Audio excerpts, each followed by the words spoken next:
शाळा चढवाई इयत्ता 4थी। आपल्या समोर माझ्या स्वप्नातील पालघर जिल्हा या विषयावर विचार मांडण्यासाठी उभे आहे। मित्रांनो, देशातील सर्वात मोठा जिल्हा असलेल्या ठाणे जिल्ह्याच्या विभाजनातून दिनांक 1 ऑगस्ट 2014 रोजी पालघर जिल्ह्याची निर्मिती झाली।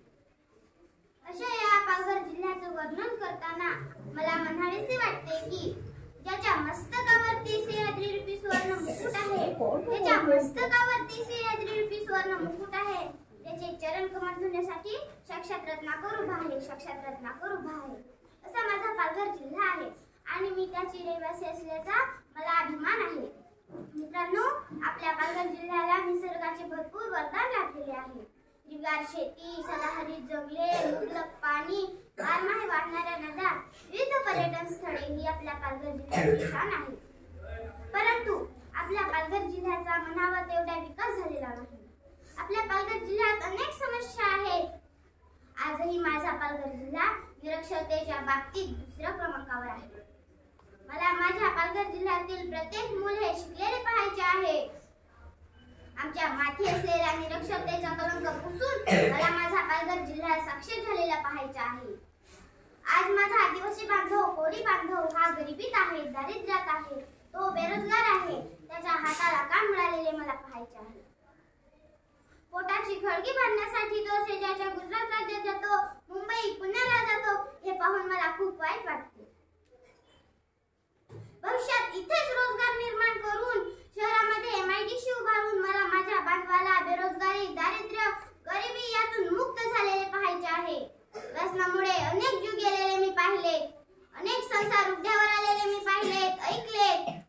व्यसनबंदी करून, पालकांचे उद्बोधन करून, कायदे करून माझ्या पालघर जिल्ह्यात एकही जीव व्यसनामुळे न गेलेला मला पाहायचा आहे। आजही माझ्या पालघरच्या खेड्यापाड्यातला माणूस रस्त्यापासून वंचित आहे। त्याने त्याच्या गावात शासनाची बस आलेली कधी डोळ्यांनी पाहिली नाही। एखाद्या आजारी गरोदर महिलेला दवाखान्यात नेईपर्यंत रस्त्याअभावी तिचा व तिच्या बाळाचा मृत्यू होतो। खरंच किती मन सुन्न करणारी गोष्ट आहे। माझ्या स्वप्नातील पालघर जिल्ह्यामध्ये प्रत्येक गाव, पाडा व शेवटच्या घरापर्यंत सुंदर रस्ते झालेले मला पाहायचे आहे। आपण शाळेत शिकतो, आरोग्यम धनसंपदा, म्हणजे आरोग्य हीच धन, दौलत, संपत्ती आहे। अरे पण जिथे कुपोषणामुळे दरवर्षी शेकडो मुलांचा मृत्यू होतो, तिथे कसले धन, कसली संपदा? हे चित्र मला बदललेले पाहिजे आहे, हे चित्र मला बदललेले पाहिजे आहे। सर्वांना उत्तम दर्जाची आरोग्य सुविधा, औषधे, दवाखाने यांचा लाभ झालेला मी पाहणार आहे। गुरुजनांनो, ऊन, वारा, पाऊस, वादळाची चिंता न करता रात्रंदिवस माझा बाप शेतात राबत असतो।